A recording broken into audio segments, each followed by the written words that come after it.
In a quiet corner of Ukraine, surrounded by golden wheat and blooming sunflowers, a boy stood barefoot in the fields. The early morning sun kissed the land, and the gentle breeze carried the scent of earth and dreams. While other children dreamed of cities, he dreamed of seeds, of soil, of something he couldn't yet explain, a pull toward the land that raised him. His family wasn't rich, just ordinary people working hard to survive, but to him, this field was more than just work. It was hope. He believed that one day these fields could become something greater, something the world would notice. He didn't have a plan. He didn't need one yet. All he had was a dream planted deep in the earth of his childhood, and like every seed, it would need time and struggle to grow. The dream was alive, but the dream was alive.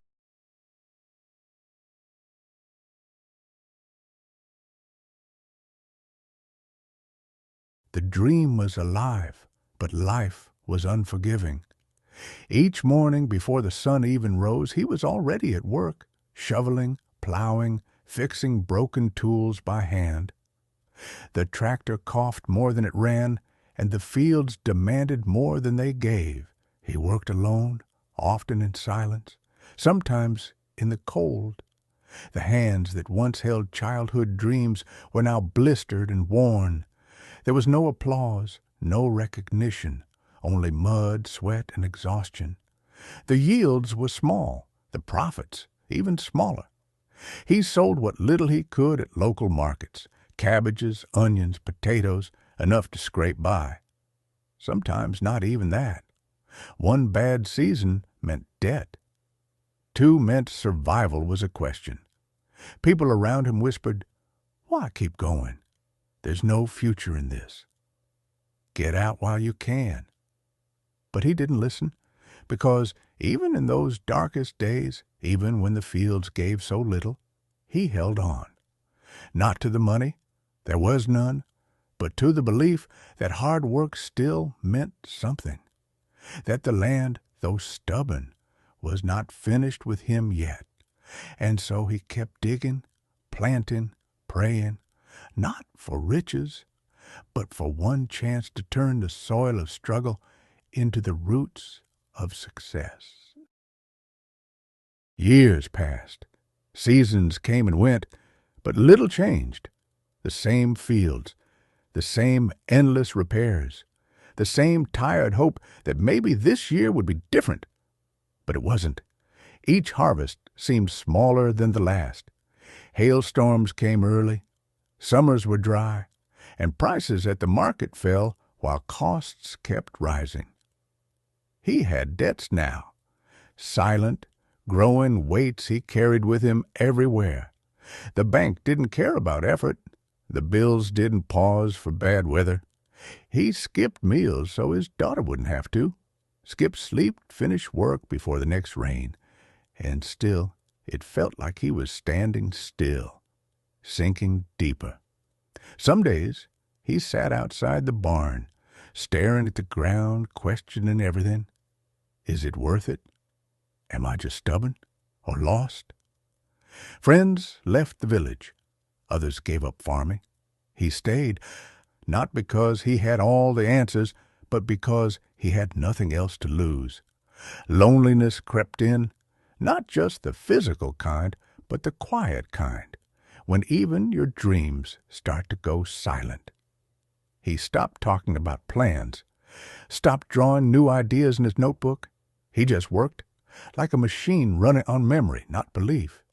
But even in those long gray years, something inside refused to quit.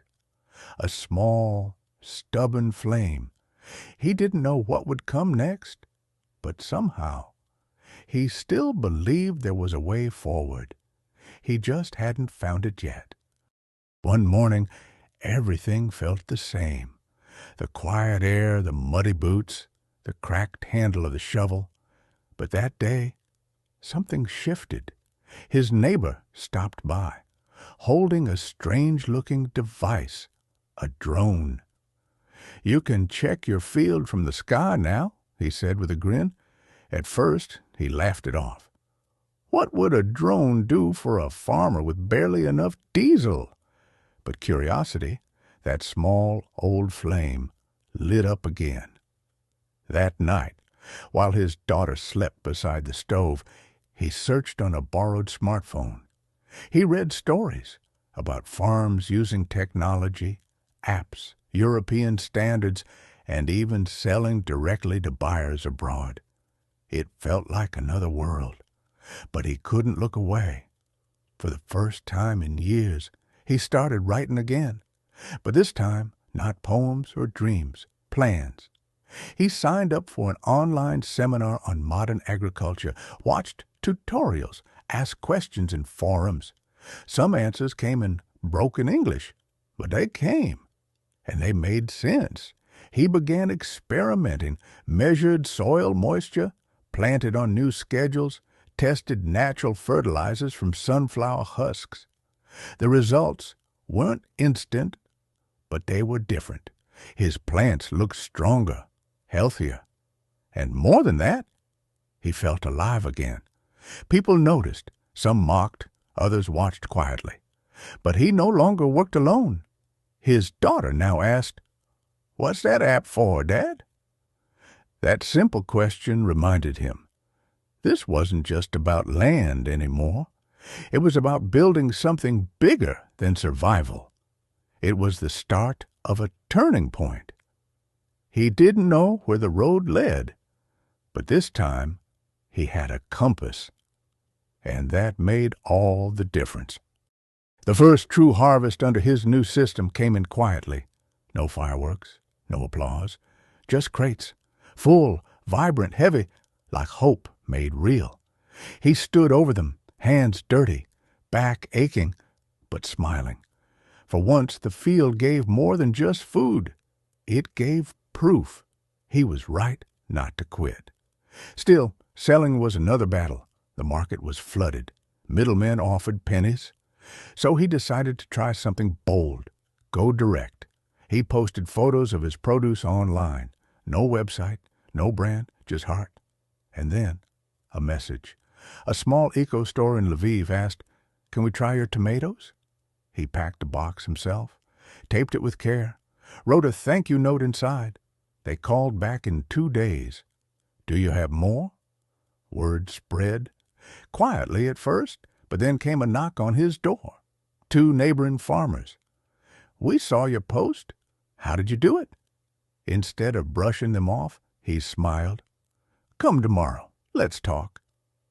And just like that, something rare began to grow.